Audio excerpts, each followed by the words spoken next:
In no more than half an hour, you'll make this Kung Pao chicken. It is really easy to make, it tastes fantastic, and it's quite cheap too, and all the macros are included in the video. We're going to start off with 4 cloves of peeled garlic and 15 grams of peeled ginger. Both of these can be run along a microplane to create a paste, and make sure you scrape it all out of there just so we don't have any waste.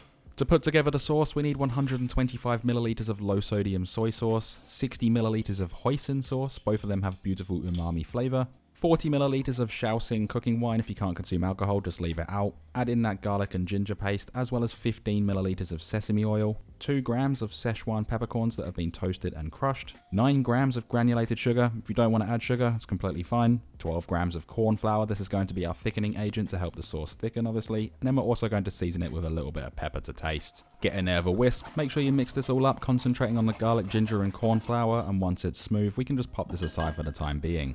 Next, we're going to need 1.2 kilos of boneless and skinless chicken thigh. You can also do this with breast. I'll leave details about that in the description. But with this, just make sure you dice it up evenly. That way it will all cook at the same rate. And I recommend a size roughly about this. We're going to add this into a large mixing bowl. And then we're going to add in 1/4 of a cup of that marinade that we just did before. Then get in there with a glove or some tongs or a spoon, whatever you want. Give this a quick mix, making sure everything's evenly combined. And we can pop this aside for about 30 minutes to marinate. As for the vegetables, you can swap and change, use what you like or what you need to use up in the fridge. I'm using 1 green and 1 red bell pepper or capsicum from our Australian and New Zealand friends. Just slice around the core, you can stand it up, slice it in half. Do this however you like or however is easiest for you. And then we're going to slice these into thin strips. Just make sure you bang out the seeds and remove any of those little bits of pith. But you should have something that looks like this. Now, traditionally, dried chilies are used in this recipe. I'm using 2 fresh long red chilies. We can slice off the stems and then give these a rough chop into about 2 centimeter pieces. If you don't like chili, just completely leave it out. I am also using spring onion or scallion. This is 6 spring onions. I'm just going to remove the green stem. We can use this for garnish later on. And then just roughly chop up that white root into about 3 to 4 centimeter pieces. As for that stem, just thinly slice it into small rounds or even on an angle to create diamonds. And then this can be popped in the fridge until we're ready to serve. Yes, I am making rice yet again. If you don't want to use rice, you can use noodles as well. I'm going to place a saucepan over a high heat, add in 300 grams of washed jasmine rice, 500 milliliters of cold water and a pinch of salt. Just give this a quick mix around to prevent any clumps. Bring it to a boil, place on a lid and lower the heat to low. Cook it for 12 minutes with the lid on and just don't disturb it. In the meantime, place a small pan over a medium-high heat, add in 50 grams of chopped up peanuts. If you're allergic, completely skip this part and it adds a beautiful texture, but it's not going to be the end of the world. And we can toast these for about 2 to 3 minutes just until they're fragrant and slightly golden, then remove them from the pan and just allow them to cool down. Going back to the rice, this has been 12 minutes. We're going to turn it off the heat, but leave the lid on for a final 4 minutes. Then remove that lid, just be careful of any escaping steam. And just fluff the rice up with a spatula or a fork, just to loosen it up a little bit. And once that's done, we can then take this off the heat. And these are the macros for the rice alone, including the serving sizes. Now onto the stir fry itself, we're going to place a large pan over a medium-high heat, add in 1.5 tablespoons or about 30 milliliters of peanut oil. Again, if you're allergic, just use vegetable oil or even a sunflower oil.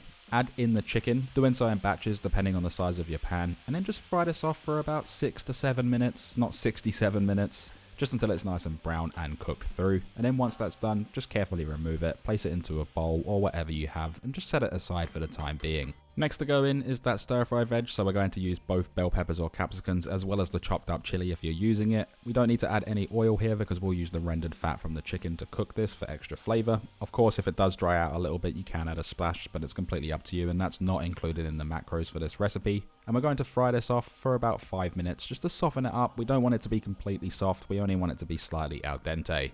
Once you have achieved that, we can add in those white root spring onions. We're going to cook this for another 2 minutes. We don't want these to fall apart either. These are beautiful when they have a slight bite on them. Once we're happy with the veg, we can add all of that chicken back in along with any of those resting juices in the bowl or plate. Give this another really good mix around. Just cook this for about 1 minute just for those flavors to become friends. Then we can add in all of the marinade, making sure you scrape it all in there because that's where all of the sauce and flavor is. Keep the heat at the same temperature and just give this a really good mix through. The sauce will thicken up straight away from the corn flour reacting with the heat. Keep mixing it, you'll notice it will thicken and glaze everything really well, and we only need to do this for about 1 minute.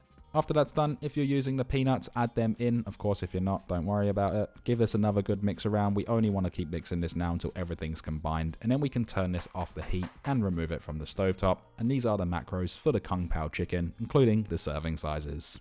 Serving up is the same as usual. You can either use the weight supplied on the macro cards or just evenly divide everything by 5. These will last 4 days in the fridge and 4 months in the freezer. Just allow them to cool down for about 20 minutes before you place them in the fridge. Don't forget to garnish them with the spring onion or scallion that we cut up before if you wanted to do so. And what we're left with is this beautiful Kung Pao chicken. It smells, looks and tastes absolutely incredible.